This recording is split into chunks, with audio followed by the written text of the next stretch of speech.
شەڕی تونند بۆ گرتنەوەی شاری مووسڵ لە چنگ داعش وای کردووە 1970,000 کەس ئاوارە بن کە ئەو پەڕی پێویستیان بە ئاو، خواردەمەنی، سەرپەنا و چاودێری تەندروستی هەیە، وەک ئەنجومەنی پەناخوازانی نۆروێژ ڕۆژی دووشەممە هۆشداریدا. لە ڕاستیدا هیچ کەس نایەوێت لە کەمدا بژێت. دۆخەکە زۆر دژوارە. مەبەستم ئەوەیە پلەی گەرماکە لە عێراق 45 سانتیگرادا. بۆیە سەرەڕای ئەوەی ئەو پەڕی هەوڵی خۆمان بۆ دابینکردنی خواردەمەنی ئاو و سەرپەنا دەدەین، دۆخەکەی ئەجگار ناخۆشە. ئەو خانمە دەڵێت ئەو کەسانەی لە ڕۆژاوای مووسڵن ماوەیەکی زۆرە لە بێدەرەتانیدا دەژین.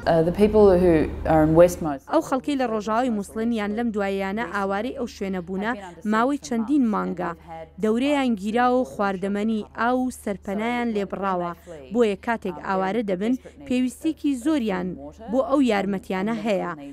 لە ڕاستیدا ئێمە خەڵکمان دیوە کە زۆر کز و لاواز یان لە ئاکامی شەڕدا بریندار بوونە، بۆیە لە ڕوانگەی چاودێری تەندروستی و سایکۆلۆژی ئەجگار پێویستیان بە یارمەتی هەیە. وێرانی ئاکامی شەڕ لە نێو مووسڵ و دەوروبەری زۆر بەڕادەیەکە کە پێویستە هەزاران ماڵساز بکرێنەوە پێشەوەی خەڵک بگەڕێنەوە سەر ماڵەکانیان. پێویستە لە بیرمان بێت کە ناوچەی گەورە لە دەرەوەی مووسڵ و ناوچەکانی دیکەی وڵات هەیە کە بەهۆی ئەو شەڕە کاول بوون. بۆیە کاتێک چاو لە مەسەلەی ئاوەدانکردنەوە دەکەین، تەنیا ڕۆژاوای مووسڵ نییە کە پێویستی بە سەرچاوە هەیە، بەڵکو هەموو ناوچەکەی دەوری مووسڵ پێویستی پێیەتی.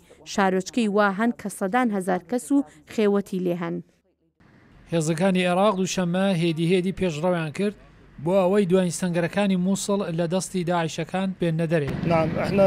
پێم خۆشە بڵێم بەشی کۆنی شار دوێنێ ئازاد بوو هەموو عێراقیەکانی خوشحاڵ کرد، بەڵام ڕاگەیاندنی ئازادکردنی بە تەواوی ڕۆژاوای مووسڵ لەلایەن فەرماندەی باڵای هێزەکانی چەکدار ڕانەگەیەندراوە، چونکە هەندێک لە چەکدارانی داعش لەنێو مەدەنیەکاندا خۆیان حەشار داوە. ئەو ژێنراڵە دەڵێت دوای ئازادکردن مەسەلەی دابینکردنی ئاسایش کارێکی جددیە. دوای ڕزگارکردنێک ئاسایش پێویستە و ئەوەش بەرپرسایەتی فەرماندەی کردارەکانی هاوبەشە کە یەکەی تایبەتی بۆ پاراستنی گۆڕەپان دیاری دەکات و لە شوێن جۆراوجۆر لە دەواازەی چوونەژووری دراوسەکان خاڵی پشکنیندا دەمەرزێنێت لەبەر ئەوەی ئەندامانی داعش هەن کە لە ماوەی کردارەکان بە تایبەتی لە کۆنەشاری مووسڵدا نەناسراون. ژێنراڵی عێراقی نیگەرانی سەبارەت بە شانەکانی داعش لەو شارە دێنێتە گۆڕ. ئێمە سەبارەت بە هەندێک ئەندامی شانی نهێنی نیگەرانین کە ڕەنگە دوای ئەوەی سەربازان پاشەکشیان کرد خۆیان ئاشکرا بکەن، چونکە ئەوان کردداری دیکەیان هەیە دوای ئەوەی داعش لێر دەردەچێت. زۆر بێ دەچێت کە ئەو شانانە لە دۆخەکە کەڵوەربگرن و نائارامی لە دراوسەکاندا ساس بکەن.